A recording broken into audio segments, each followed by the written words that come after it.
Your sensors are correct. Do not adjust your heading.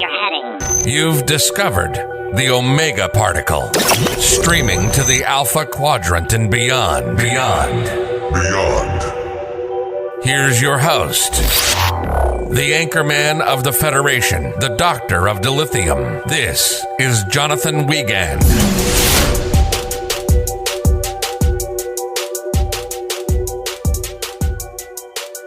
Welcome to the Omega Particle Podcast. I'm your harmless little fuzzball. Didn't cause damage to anybody. Jonathan Wiegand. I go by many names, but today I am your Anchorman of the Federation. Today we are reviewing and discussing Episode 8 of Picard, Surrender. And boy, does this episode really surrender some plot and momentum. I mean, seriously, we can get into it during the deep dive, but I was just really flat out disappointed with this week's episode. Okay, Luna, don't look at me like that. Don't look at me like that. I mean, you're right. There are some great, amazing, like these nerdgasm scenes between Data and, I mean, fighting Lore, and we see Spot, and we see the TNG gang get all back together at the table. I mean, it was awesome. You know, it was great, but this episode kind of felt like the last week of grade school. You know, there's no assignments. You're just watching movies. You're killing time until the clock runs out. And I feel like that's what's happened for the past 2 weeks on Picard. And if you don't believe me, Dominion, last week's episode, and Surrender both have the exact same cliffhanger ending. Okay, so in Dominion, we see Vadic saying, "Now we will finally see who you really are, Jack Crusher." And in Surrender, we have Troy and Jack standing in front of the red door saying, "Now we will really find out who you are." That's the same ending. That's the same thing. Don't pee on my leg and tell me it's raining. You can use that one for free, guys. Guys, I have to say, I'm seriously starting to worry whether the writers and the showrunners and all that can land the ending. You know, if they can land this plane or not. Can we get a worthy ending of Picard?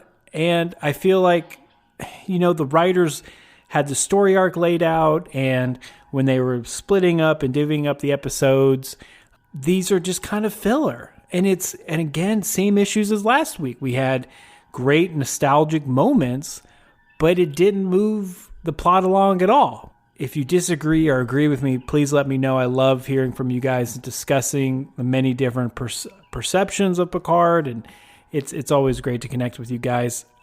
However, I will say this. Luna, my intern, still giving me a side eye. I will say this. This is the best season of Picard that we've had, hands down. Probably even the best season of all new Trek. Of all the new shows, I would say this is probably the best.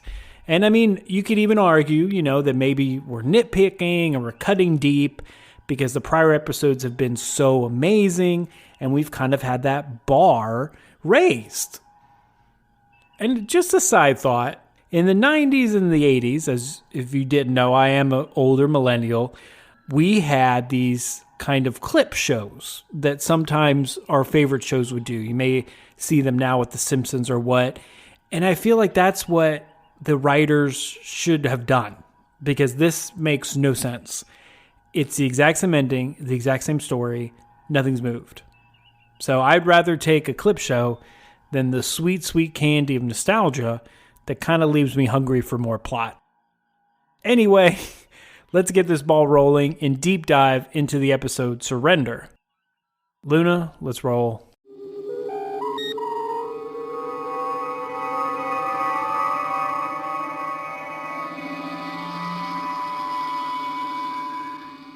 As I speak for all Star Trek fans right now, we don't know Jack.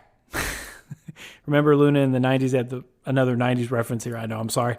Like pepper jack cheese. Like, you don't know Jack. I don't know. I will say this. Spoilers for DS9 if you haven't finished DS9, because I know a lot of you haven't and have asked me questions about the founders and about changelings, etc.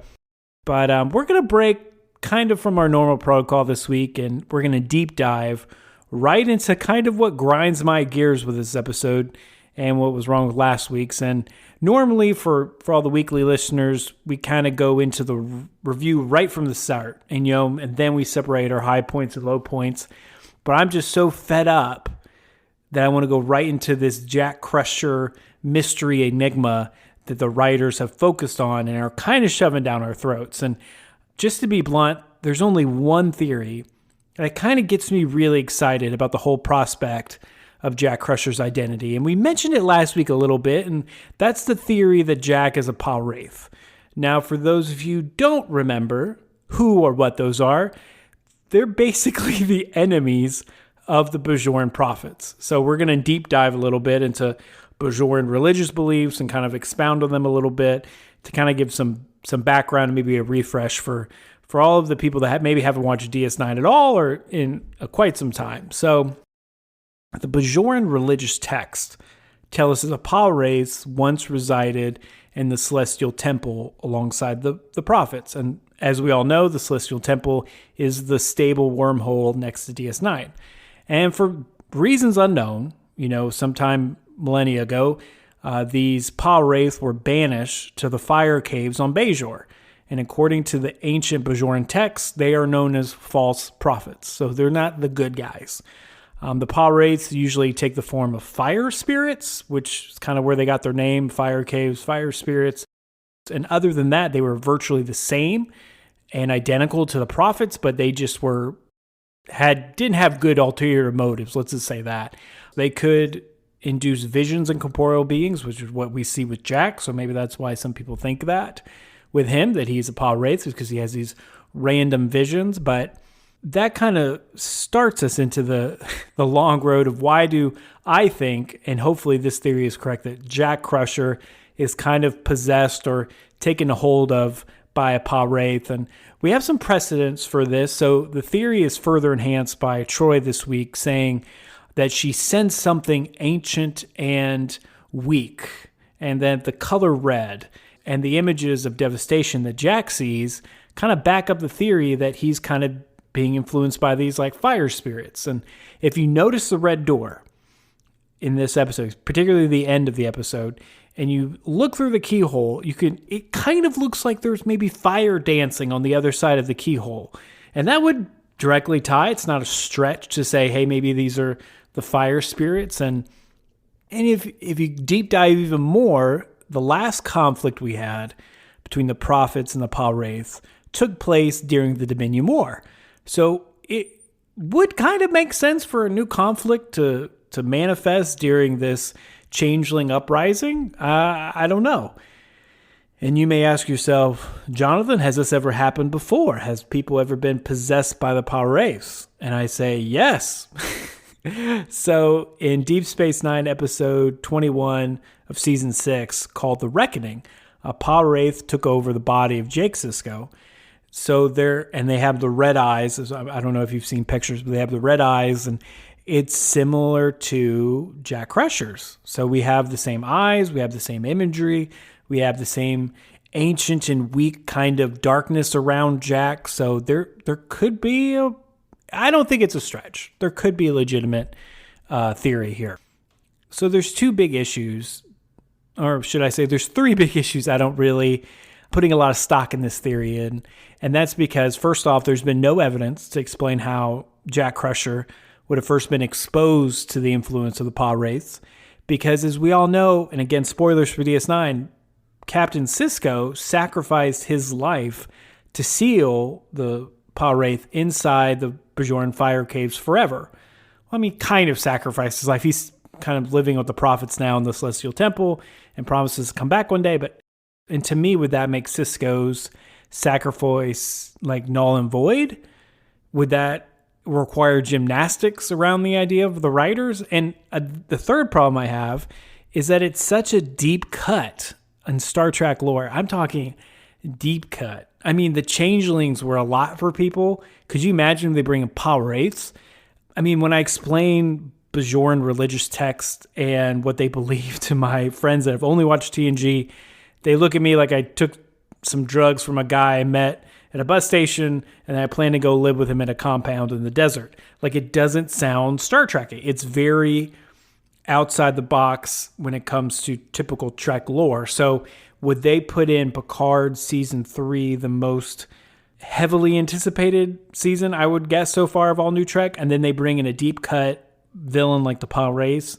I don't know, but to me, this is kind of the only redeeming theory for Jack in my eyes, because it would make Picard season 3 a quasi DS9 season 8, and personally, I would just love that. So I'm just doing it for complete selfish reasons here.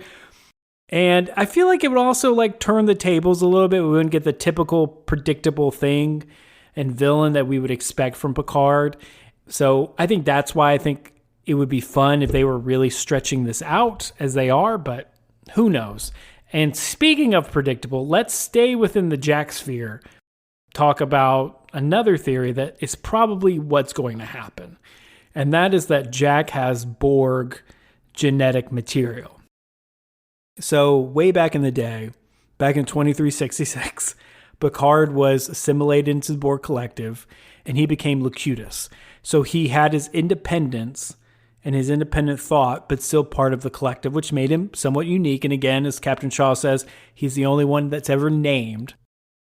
So while the Borg got like a positive PR makeover at the end of last season, after Alison Pill's Jurati took over as the Borg Queen, this is really interesting. So season 2 co-showrunner Terry Melatus, as we know now, Terry's the man, has since confirmed on Twitter at the time, back in season 2, that hers, Alison, and Jurati's was an alternate timeline offshoot, meaning the real Borg is still a real threat.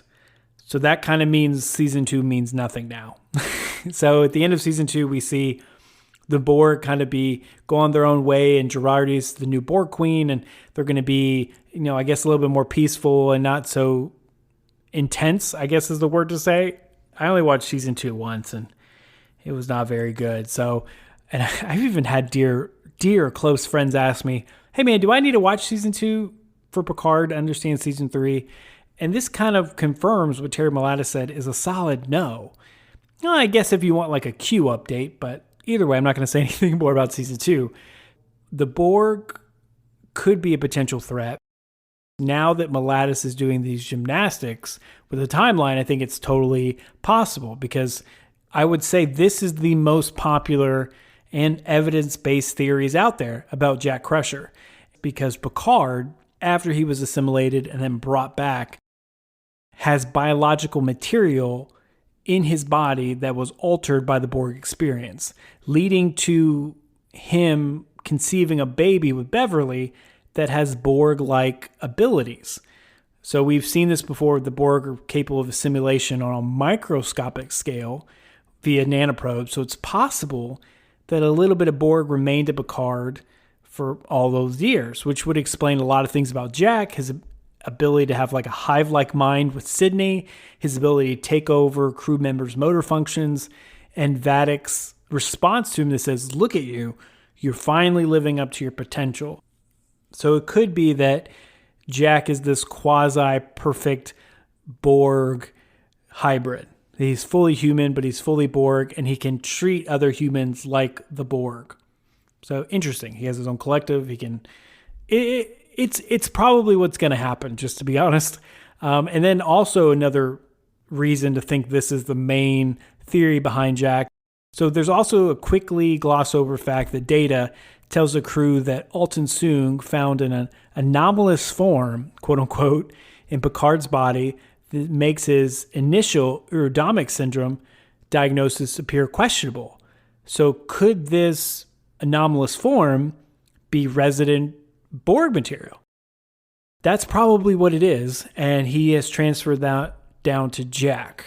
I think that's an easier stretch to make than a Pal-Wraith somehow getting involved with Jack during the conception or when Jack was a child or something like that. I will say this, we do have one more theory to discuss before we get into the deeper review of the show. And if you're like, wait, Jonathan, I don't like how much emphasis you're putting on Jack. That's too much. And I'm thinking maybe I should be a writer for Picard, because that's all we've gotten the last 2 weeks is just nothing but him. It's kind of slowed the whole episode down. Like we get going, we have these great moments, and then it comes to a halt. I digress. We'll talk about that soon. A real quick theory, and if you listen to the first couple of reviews of Picard Season 3, I pointed out that there are a lot of Khan references and Wrath of Khan references. So there's a possibility that Jack's origin could be heralded back to Khan. So if you remember in the Season 2 finale, the villain's name, Khan's name, appears on a paper file that Soon appeared interested in during the shows, and it was labeled Project Khan, quote unquote, and we haven't heard anything about it since. It just was like a little Easter egg, and we're like, oh, what's that about? So is it possible that Soon or someone who worked under him purposely created a genetically modified human with special abilities like Jack? They've been dropping hints. I mean, everything from the first, title opening, it's like in the 25th century. That's the first time since Wrath of Khan that was used. Plus some of the music. There's definitely Easter eggs towards Wrath of Khan. I don't know if that's just because the showrunners just love to tip the cap or it's setting this up. So there is some precedence to this.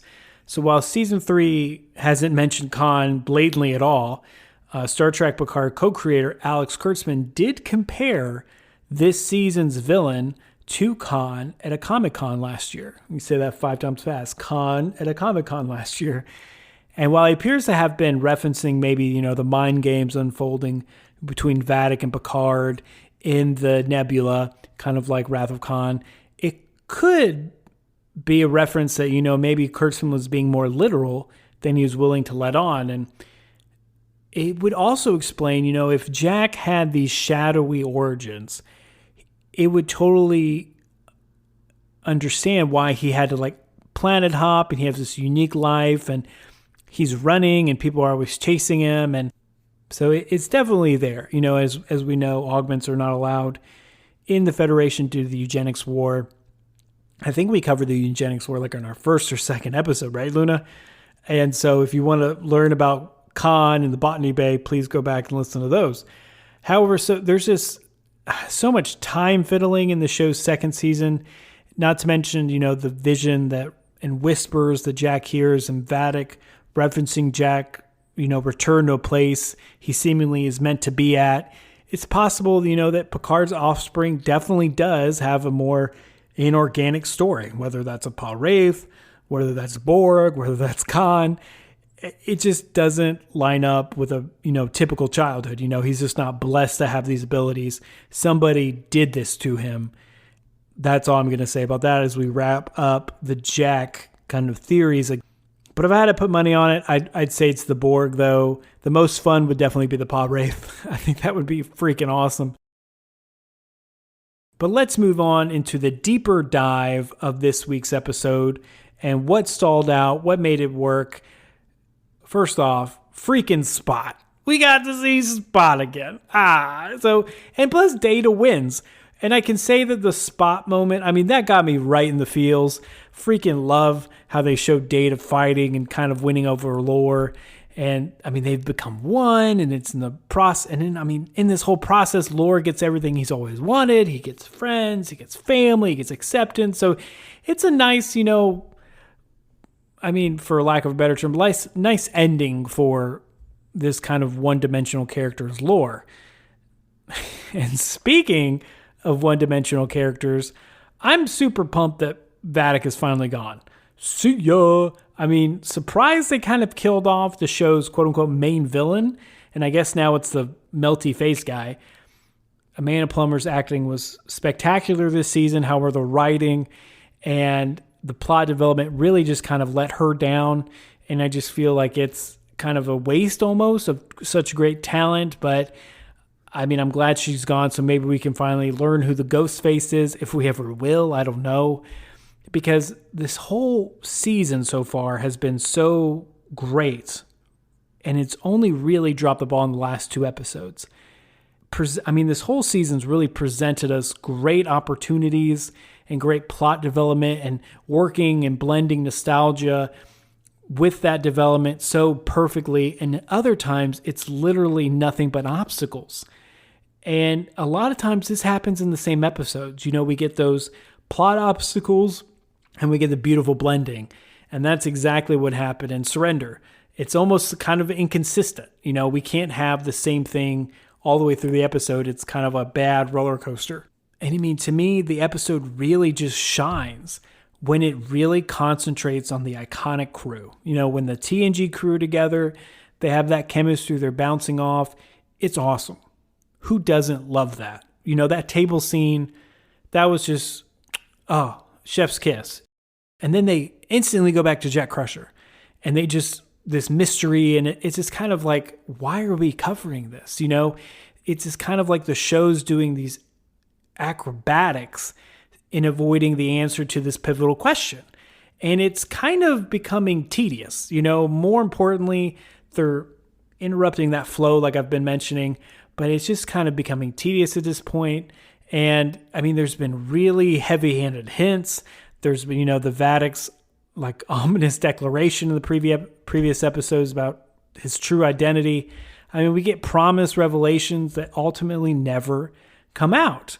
And instead of providing answers to us, the show once again complicates it.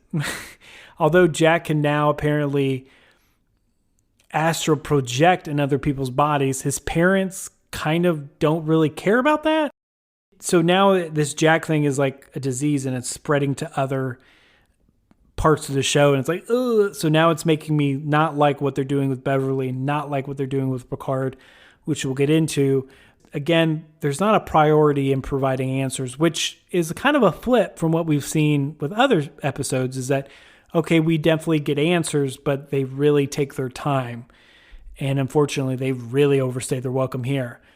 However, I will say this. I do like how they clarified why Marina Sirtis, who plays Troy, hasn't kind of been absent from the season, and how the changelings, showed up as Riker and stuff. So I really like that. And the fact that they're kind of bringing her in to uncover the truth behind Jack's visions was really great. However, I just wish we got a resolution. I wish it wasn't a cliffhanger. I wish the episode ended with them opening the door and then we see what's behind it, whether it's a Pa Wraith, whether it's Locutus, whatever. But I think it's definitely, they swung and missed big time on this episode.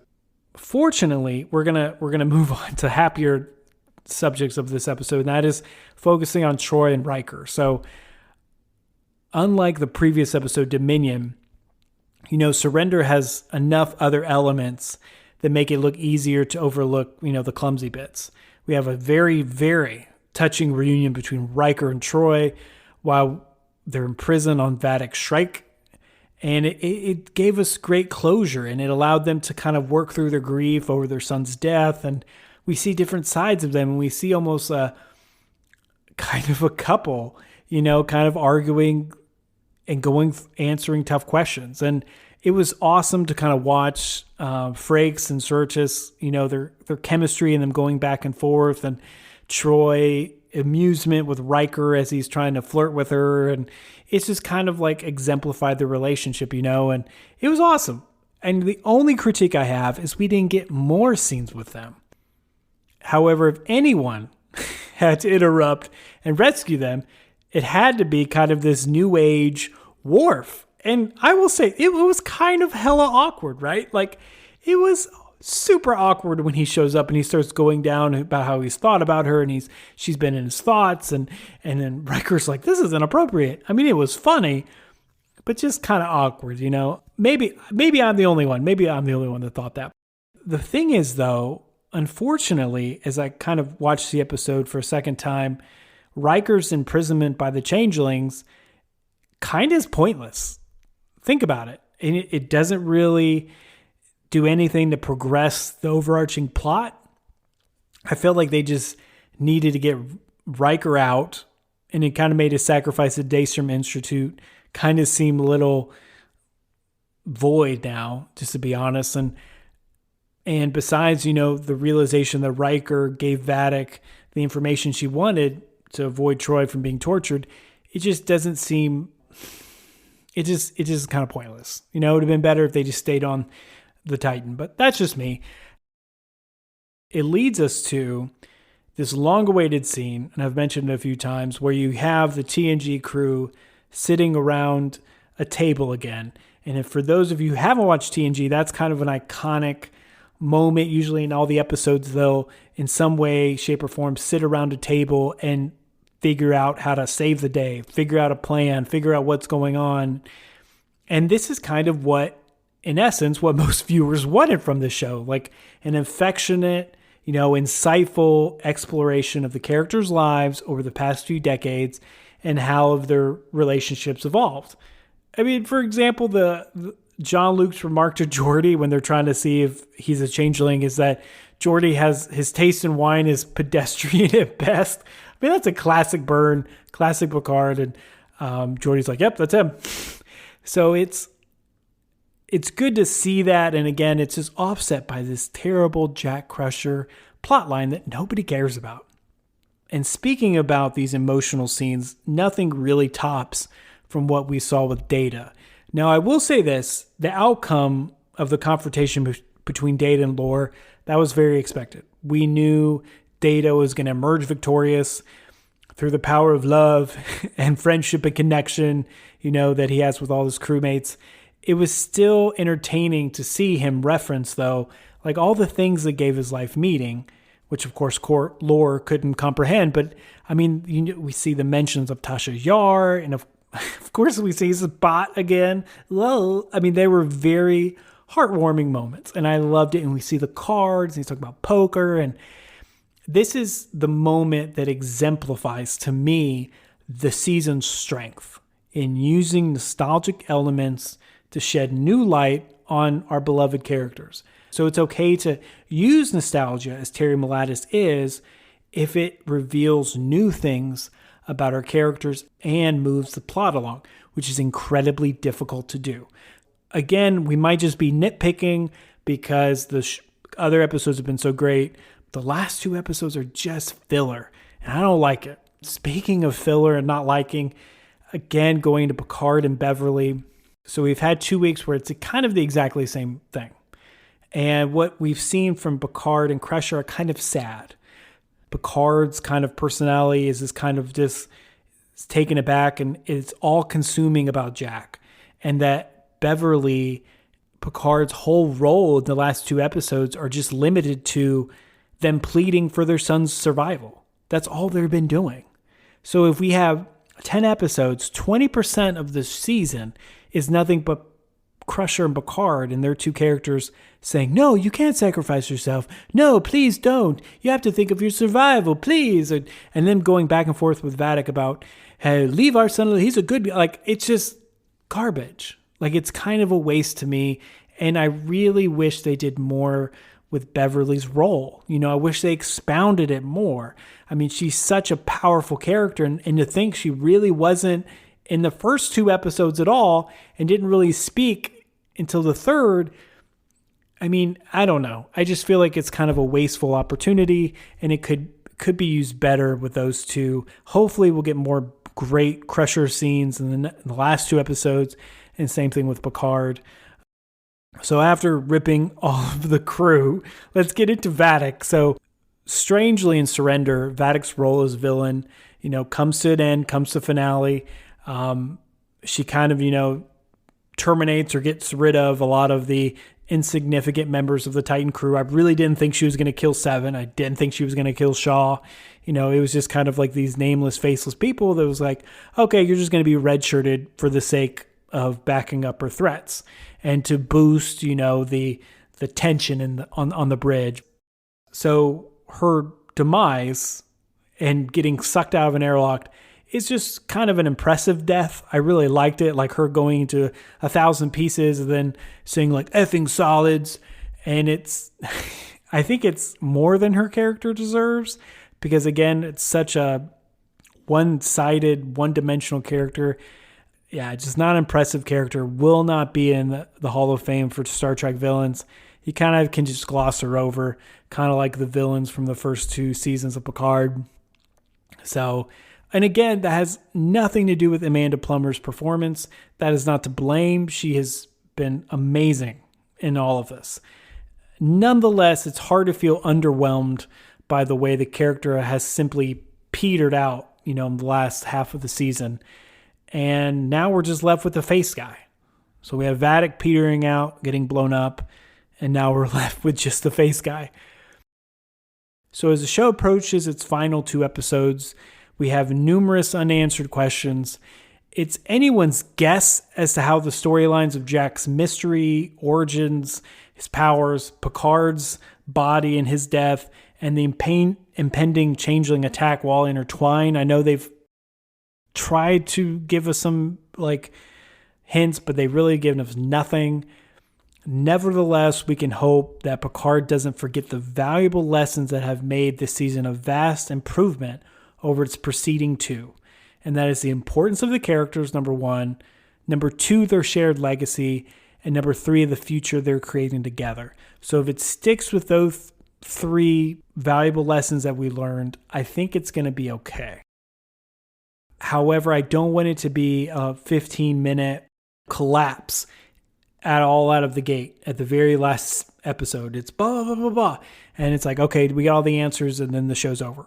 I hope it's not that. I really hope episode 9 literally opens with him opening the door, pun intended, is that we can just literally see what he is and then move on from there and get into this changeling attack that's been promised and promised and promised. And however, that has been our review of Picard's episode Surrender.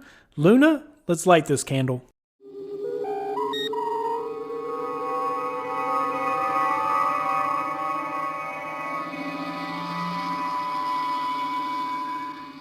Man, only 2 episodes left. Can you believe it?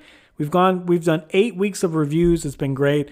What can we expect? It's anybody's guess. Speaking of great reviews, that's what you can expect when you read my longtime friend of the podcast, and he's been on the podcast a couple times, my friend's Jason's movie blog, TV blog. It's really great. And, I love his witty banter and witty remarks, and he has weighty puns. Yep, that was a Lizzo joke from this week's episode of Mandalorian. Anyway, please head on over to www.jasontalksmovies.wordpress.com. And as always, the link is in the episode description.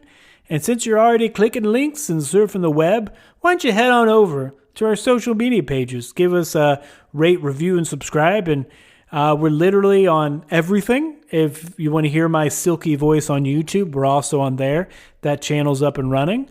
And then maybe one day we'll do video. I don't know. This accounting major is going to have to take some lessons online about video editing, etc. And I think this is what I get for making fun of my communications roommates in college. I guess they have the final laugh. But before we sign off, just a reminder, check in with your friends and your loved ones. You never know what people are struggling with and fighting. Maybe this is a simple text or call, maybe even a Venmo for some Taco Bell that can change someone's day. And always remember, guys, second star to the right, straight on till morning.